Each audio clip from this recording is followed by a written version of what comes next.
It all starts by introducing us to a girl named Kitoko Igualada, but we will just call her Kodo. Kodo is sitting outside on a hospital bench, and then she goes over to talk to a boy named Kuro, who is our main protagonist. She greets him, but the boy is confused since he doesn't know who she is. She then goes on to say, "How can't you remember the girl who saved your own life?" But he replies saying he can't remember ever being in danger that bad for someone to need to save his life. However, Kodo tells him that 2 years ago, at this hospital, he was walking through the corridors and some children passed by and accidentally pushed him. But before he fell down, Kodo was there to save him and grabbed him before he fell. Kuro and his girlfriend Saki thanked her that day, and he promised that he will always remember her. And at that moment, it was love at first sight for Kodo. Kodo was so intrigued at the sight of Kuro, and she even refers to him as a goat-like figure with 2 demon horns, but to everyone else he looks like a normal boy. We now go back to the present, and Kuro tells her he now remembers her, and then apologizes and tells her he's not good at remembering girls' faces, especially as she's wearing a new hat. She then sits down beside him and reintroduces herself to make sure he will never forget her ever again. Kodo then proposes that they should start dating because she knew his relationship with his ex-girlfriend Saki had ended, and he was single, but she wants him to tell her the reason why they broke up. And that's when he tells her that one night while they were both walking past a river, a monster appeared, so he ran away leaving only his girlfriend, and this is the reason they broke up. But Kodo tells him this is a lie, and what really happened was the monster was actually the one who was afraid of Kuro, and his girlfriend was also now scared of him because she saw how frightened the monster was of Kuro, and it made her question who he really was. Kodo then goes on to explain that all the monsters know his true identity, and find him terrifying from everyone else. So then Kuro asks Kodo who she really was, then she tells him she's the goddess of wisdom for all mythical creatures, monsters and spirits known as Youkai. But Kuro doesn't believe her, so she convinces him by telling him to find the newspapers from 6 years ago, which tells the story of a girl who went missing but was later found without an eye and a leg. Kodo then leaves and gets on the bus to go home, and this is when she is visited by one of the spirit creatures who asks her for help and explains that there is a demon monster lurking in the library.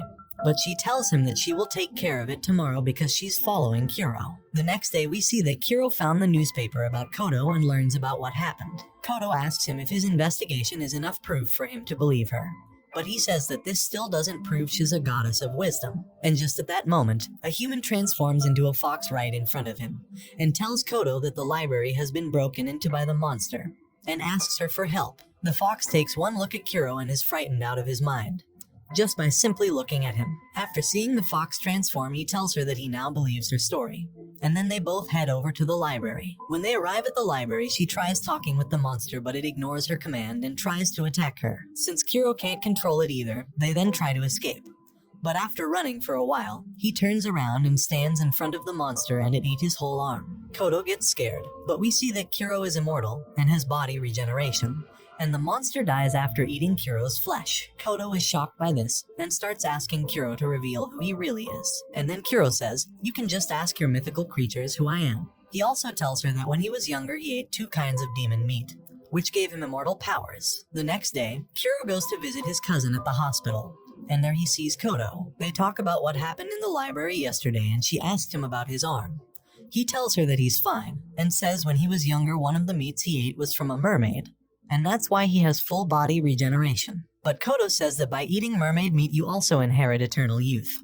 However, he doesn't look like a boy anymore, and he says that it could be because of the other meat he ate that is affecting the eternal youth power. She asks him what the other meat was, but he doesn't give her an answer. Right after, Kodo then invites Kuro to come and visit one of the mythical creatures, which is a giant serpent, because she heard that it has some questions that only she could help him with. But Kuro rejects going with her and tells her that he has better things to do, so she goes alone to talk with the giant serpent. The snake tells her that all the humans are forgetting about him as he hasn't received any prayers from humans in many years, and that humans no longer look up to him as a god of water. After that, he notices that Kodo is upset, so the snake asks her what's wrong, and Kodo replies that she was upset because her boyfriend Kuro didn't accompany her. She apologizes and asks the snake why he wanted her help. And this is when it tells her that a few days ago a woman threw a corpse into the lake. The woman in question is called Tanio, and the corpse was identified as a man called Yashihara Hiru, who was Tanio's ex-boyfriend's boss. Tanio was later arrested and testified to the police that she threw the corpse into the lake because she heard about the snake that likes to eat humans and she gave it as an offering. But that was actually a lie, because the snake watched her throw it into the lake and when she threw it in, she whispered saying, "I really hope someone finds you." He also noticed that she never attached anything heavy to the body to weigh it down, so she definitely wanted it to be found. And that's why he's asking Kodo for help, as he wants an explanation from the goddess of wisdom. She tries helping the snake by giving him several explanations as to why this occurred. But each reason she gives the snake leads to an empty plot, so she gives him one more reason as to why she did this. And she explains to the snake that it all started with her ex-boyfriend Machai, who died in the arms of another woman, and this woman was his co-worker. After Machai died, it was told that while he was working for Hiru, he played around with some numbers and embezzled a large sum of money to his account. He knew the boss would find out and he had nowhere to hide the money, and him and his co-worker were the only two people who knew about it, so they both agreed to die together in the bathtub. At the time this happened, Tanyo was carrying his baby, and she thought she was carrying the baby of the man who just betrayed her. Later on, she ended up having a miscarriage, so she dumped the unborn baby in the river out of spite. Tanyo moved on with her life and got out of the city and now lives alone in the suburbs. Years go by, and Hiru visits her house and confesses to her that he was actually the one who embezzled the money, and that Machai and his co-worker were the only two people who knew about it and threatened to make it public, so he killed them both. After hearing his confession, she got her revenge on the boss, and then dumped his body in the river, hoping that the police would search the entire river, in the hopes that they would find her unborn baby she had with Machai. That's why she whispered saying she really hopes someone finds it. After explaining to the snake what happened, she sees Kuro, who is hiding this whole time, and listening in on the conversation. Kodo then leaves with Kuro, and Kodo tells Kuro that everything she just told the snake was a lie, because she sent one of her spirits to check on Tanyo at the time she was being detained. And the spirit heard her say the truth, and the real reason she did it was to see the snake eat the corpse. 2 years later, we see that Kuro's ex-girlfriend Saki is now a police officer. Saki and her partner discuss a recent case about a guy who crashed into the river while he was driving. Right after the incident, the guy told Saki he was distracted by a beautiful ghost. He describes her as a faceless lady with 2 big eyes, but in the police report, she wrote down that it was a puppy in the road which caused him to crash into the river. Her partner argues with her and says it's best to use the right description, but Saki told him they shouldn't mention the word ghost in their reports as it will only cause problems. Saki told her partner that this was the work of a ghost called the Steel Lady, to which he replies saying he's heard many similar cases of the Steel Lady, but still can't bring himself to believe that ghosts are actually real. Before her partner leaves, she tells him that these spirits and yokai do exist in their world, and that her own ex-boyfriend Kuro was also like these monsters, but in a human form, and that's why she broke up with him. She then starts to investigate where the incident took place, and there she meets Kodo, who happens to fall on top of her. Kodo is facing off with the Steel Lady, and this is when Saki has had enough of hearing from the Steel Lady and wanted to defeat her right now. So she runs up to her and tries to fight the lady, but her arm went straight through her body. The Steel Lady then threw a metal beam at her and knocked her down. Kodo helps her and makes contact with the Steel Lady, and shortly after the ghost ran away. Saki asks Kodo why she was able to hit the ghost but she wasn't, and then she goes on to explain that she's not like other humans. Kodo explains to Saki that she needs to forget about everything that just happened and not to get the police involved as it will cause many problems. Then Saki pulls out her badge and tells her she is an officer, then offers to bring her back to the station for further questions and offers to treat her wounds she got from the fight. But after seeing her badge, she read the name and realized who it was, and was shocked that she just met Kuro's ex-girlfriend. She begins to express that if she knew who she was from the start, she wouldn't have saved her from the Steel Lady. Then Saki gets angry with her for being rude. They head over to Saki's apartment and Kodo tells her that her and Kuro are now dating and are happily in love. She shows Saki photos of them together, but after seeing the photos, she tells her that they shouldn't be together as he looks miserable and unhappy in all the photos. Kodo disagrees, but Saki says she would know since she was the one who dated him for over 4 years. Saki asks Kodo why Kuro wasn't there when she was facing off with the Steel Lady, and Kodo replies saying he disappeared around a week ago, and the last thing he did was text her saying to not go looking for him. Kodo leaves and uses a spirit in the form of a giant skeleton for transportation. Saki then starts to investigate more about the Steel Lady and who she was before she died. She found out the girl's real name is actually Karin Nanase. She was 18 at the time and wasn't doing too well in life, until one day, she got an important role as a leading actress and became a famous idol and was worshipped by many people that followed her. She continues searching and finds a website that talks about the idol. It is a fan wiki page, and there it tells her everything she needs to know about Nanase. She clicks on the wiki, and it explains the death of her father, Apparently her father died from an accident by falling down the stairs. But then there were rumors that Nanase was the one who killed her father, since he hated her for becoming famous and embarrassing his family. Because of this rumor, Nanase had to temporarily withdraw from acting. A few days later, Nanase died of steel beams falling on top of her at a construction site. Kodo is also now searching for a way to defeat the Steel Lady, because all of her spirits and little creatures are too afraid of her, and since she's their goddess, she feels like she has to be the one to stop her. Later, Kodo visits a restaurant and is greeted by a spirit that tells her the Steel Lady had appeared. She arrives at the location and saw her fighting someone, and it was Kuro. Saki also arrives and the two of them are watching Kuro fight the Steel Lady. Kuro is losing the fight and takes a huge hit from the metal beam which kills Kuro. But he revives himself and came back to life and suddenly was able to predict all her attacks. Saki doesn't understand how he was able to do this, so Kodo explains that the other meat he ate when he was younger was from the beast called Kyuden. Normally no one else survives after eating this meat, and his grandmother was the one who fed him both the mermaid meat. And after that his final test was to eat the meat of the Kyuden beast. After eating the Kyuden, he gained the ability to see into the future. However, he can only use this power when he dies, so when the Steel Lady kills him, he uses this power to see into the future, and when he comes back to life, he can predict all her moves. We return back to the fight and Kuro breaks her neck, but apparently this didn't hurt her because she fixes herself and then runs away. Then Kuro sees them both watching him, and they all decide to meet in Saki's apartment. They all talk about what they can do to defeat the Steel Lady.